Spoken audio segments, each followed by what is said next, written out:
40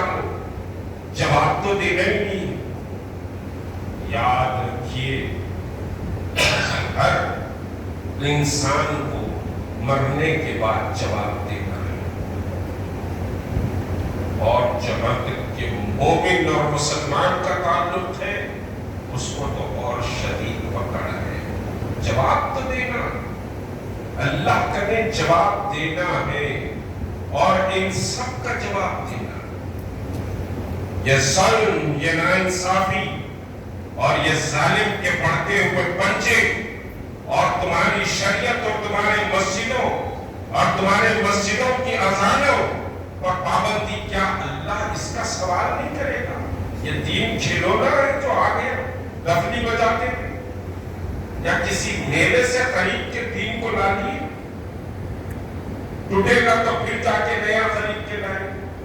بڑی قیمت ادا کی ہے اس دین کو ہم تک پہنچانے کے لیے، اولیاء کرام نے قیمت ادا کی، تابعین نے، تبع تابعین نے، صحابہ نے، خود محمد رسول اللہ نے بھی اپنے خون کو اس زمین پر گرایا اس دین کی خاطر۔ کیا رسول اللہ کا خون اتنا سمجھیے کہ ہمارے لیے نعوذ باللہ غیر ہے کہ ہم دین کی حقیقتوں اور اس کی سچائیوں اور اس کی نعمتوں کو نہیں سمجھ پا رہے؟ جان دے دی لیکن محمد رسول اللہ کی رفاقت کو گوانا سمجھے گوارا نہیں کیا، اولاد کو قربان کر دیا، بیوی کو چھوڑ دیا، لیکن محمد رسول اللہ کی رفاقت کو بنیاد بنایا۔ ہم دین کو چھوڑ کر سب کچھ سمجھے کہ دنیا کو سمیٹنے کی فکر میں۔ یہ دین بڑا قیمتی ہے میرے بھائی، یہ دین کی اہمیت کو جانو۔ یہ جو لمحات ہے، جو مبارک لمحات، تم ایک نیکی کر رہے ہو تو 70 نیکیوں کا ثواب۔ اب اللہ 70 دے گا یا 70,000 دے گا، وہ غفور الرحیم، وہ دینے پہ آئے تو پھر کوئی اس کو روک بھی نہیں سکتا۔ وہ تو ایک ادا پہ جنت عطا کر دیتا ہے، وہ تو ایک ادا اس کو پسند آ جائے تو جنت مل جاتی ہے، ایک ہی ادا، اور وہ ادا کون سی کب اس کو پسند آئے نہیں معلوم۔ اس وجہ سے اس کو مناتے ہوئے رہنا چاہیے، اس کو منانے کی کوششیں کرنا چاہیے۔ یہ جو دن بچے ہوئے ان دنوں کو غنیمت جانیں۔ یہ 4 دن سمجھے کہ پھر واپس پلٹ کر نہیں آئے۔ اب جو رمضان گزر گیا وہ واپس پکڑ ہی نہیں سکتے اس کو۔ دوسرا رمضان آئے گا، ٹھیک ہے، خوب عبادتیں کریں گے، اللہ سب کو دوسرے رمضان تک کے سمجھے صحت و عافیت سے رکھے، دوسرے رمضان سے ہم کو ملائے، لیکن سمجھے کہ صاحب جو گزر گیا تو گزر گیا، وہ پکڑ نہیں سکتے۔ یہ قیمتی لمحات ہے، ان لمحات کی فکر کریے، اور جو رشتے ٹوٹے ہوئے ہیں، جن سے اختلافات ہیں، ان اختلافات کو اللہ کی رضا کے لیے ختم کریے۔ میں نے حضرت عمر کے واقعات اس وجہ سے رکھا کہ اللہ کی رضا، تمہاری دوستی اللہ کے لیے، تمہاری دشمنی اللہ کے لیے، لیکن آج میری دوستی بھی اپنے نفس کے لیے، میری دشمنی بھی میرے نفس کے لیے۔ تو جب میرے سوچنے کا معیار یہ ہو جائے گا تو اللہ کی نصرت نہیں آئے گی، اللہ کی نصرت نہیں آئے، اللہ کی نصرت چاہتے ہو، زندگی میں خوشحالی چاہتے ہو، فکر سے آزاد رہنا چاہتے ہو، تبسم چاہتے ہو، گھروں میں سمجھے رشتہ داریوں میں سب میں خوشحالی چاہتے ہو، تو اس کی رضا کے لیے زندگی گزارو۔ اور اس کی رضا کوئی بہت بڑا مشکل کام نہیں ہے، کوئی ہمالیہ کو سر پہ رکھ کے گھوم کے چلنے کا نہیں ہے، صرف اس کی رضا کیسے؟ یہ جو نفس ہے نا، اس نفس کو مار دیا اس کے لیے تو پھر ہر کام اس کی رضا کے لیے۔ یہ نفسی ہے، اچھا میں جھکوں، میں جھک کے بات کروں، میں اپنے سے اللہ کے رسول بچوں کو سلام علیکم بولتے، ہم بولتے انہیں چھوٹا، میں سلام کروں، میں کیوں کروں، میں بڑا، میں 30 ماہ خان۔ تو یہ جو انا ہے نا، یہ انا کے بت کو توڑ دیجیے۔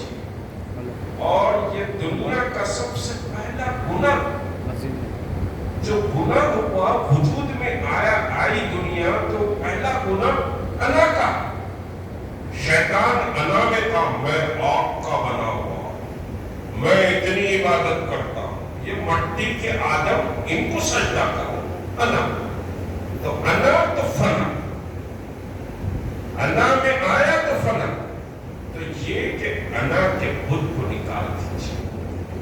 یہ شب قدر اللہ رب العزت ہم کو نصیب فرما دے۔ یہ سمجھیے کہ صاحب بہرحال ہم عہد کریں کہ ہم اختلافات کو چھوڑ دیں، ہم سمجھیے کہ آپس میں محبت اور میل ملاپ رکھیں، کم از کم محبت نہیں رکھے تو نفرتیں مت پالیں۔ اگر محبت نہیں بانٹ سکتے تو ٹھیک ہے مت بانٹو، مگر نفرت دل میں مت پیدا کرو، کینہ، بغض، عداوت دل میں مت رکھو۔ مومن کا قلب ان چیزوں سے پاک ہوتا ہے۔ قلب کی پاکی بہت اہم ہے۔ اگر آپ کسی سے محبت سے پیش نہیں آ سکتے ٹھیک ہے مت آؤ، لیکن اس سے نفرت بھی مت کرو، عداوت بھی مت کرو۔ اپنے دل کو کم از کم ان چیزوں سے پاک کرو۔ اور آخری بات، جو حالات ہیں وہ حالات بہت خطرناک ہیں، بہت خطرناک حالات، اور بہت بڑے طوفانوں سے اس امت کو گزرنا۔ اگر ہم ان طوفانوں سے لڑنے اور اس سے گزرنے کی صلاحیت اپنے اندر اگر نہیں پیدا کریں گے تو پھر یہ جو معصوم ہے، یہ معصوم سمجھے کہ اسلام پر اس ملک میں باقی نہیں رہ سکتے۔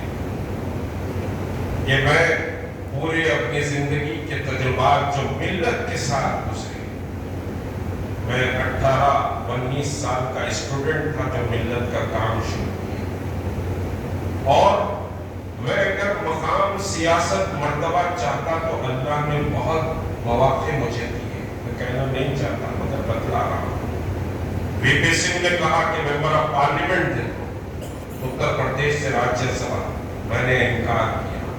N T Rama Rao, Chandra Babu Naidu, Y S راجشیکھر ready, خود یہ سمجھے کہ چندر شیکھر راؤ، یہ سب نے آفر کیا کہ بھائی آپ آ جائیں، مگر میں نے کہا کہ میرا راستہ الگ ہے۔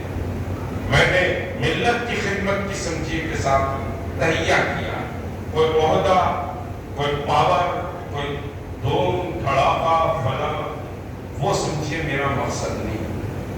یہ جو حالات میں اپنے تجربے کی بنیاد پر بتا رہا ہوں، جو حالات ہیں وہ بہت خطرناک حالات ہیں۔ مساجد سے لاؤڈ اسپیکر کا ادھر جانا، سروں سے حجاب کا چھین جانا، اس سے بڑی اور سمجھے کے بات اس ملک میں نہیں ہو سکتی۔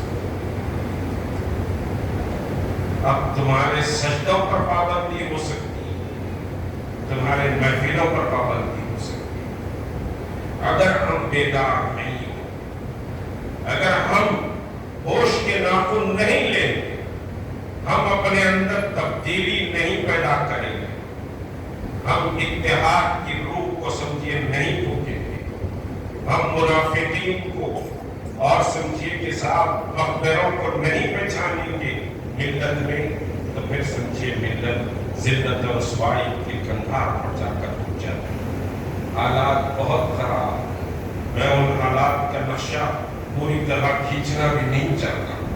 کل جمعۃ الوداع بارگاہ غریب النواز کے مولانا حضرت سرور چشتی نے خود میری اپیل پر، حضرت مولانا بریلی شریف کے مولانا توقیر رضا خان صاحب نے، اور پھر دوسرے سمجھے کہ طالب ابو طالب رحمانی وصل اللہ بورڈ کے فلاں فلاں نے میری ایک چھوٹی سی گزارش پر کل ایک اپیل کی ہے کہ کم از کم جمعۃ الوداع کے موقع پر ہم ایک خصوصی دعا کریں۔ دعا تو بہرحال حالات پر ساری چیزوں پر ہوتی ہے، لیکن یہ سمجھیے مساجد کے لاؤڈ اسپیکر پر اور دلی کے اس سمجھے کہ کالونی، کیا کالونی نام سے جہانگیر پوری سمجھے کہ کالونی اور کھرگاؤں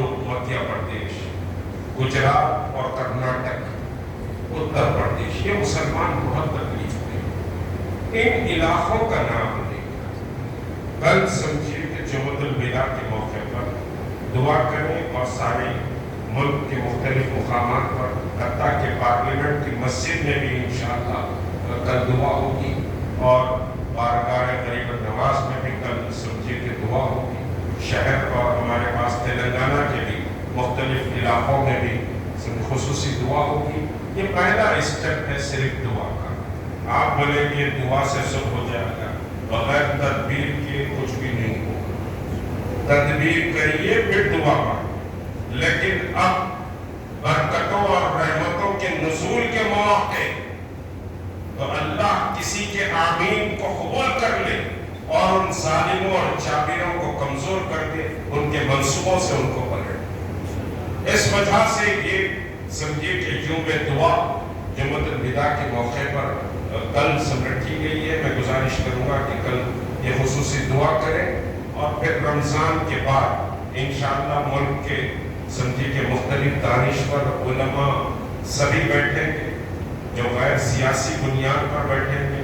سیاست کے تماشوں سے کچھ ہونے والا ہے. اس وقت ہماری بقا کی لڑائی، ہمارے وجود کی لڑائی، تو یہ وجود کی لڑائی آپ کو صمیم قلب اور اخلاص اور الہیت کے ساتھ ہی لڑنا پڑے گا. تو یہ سارے سمجھے کہ لوگ حیدرآباد میں بھی بیٹھیں گے انشاءاللہ یا پھر دلی میں ہم بیٹھیں گے تو لاہ عمل طے ہوگا.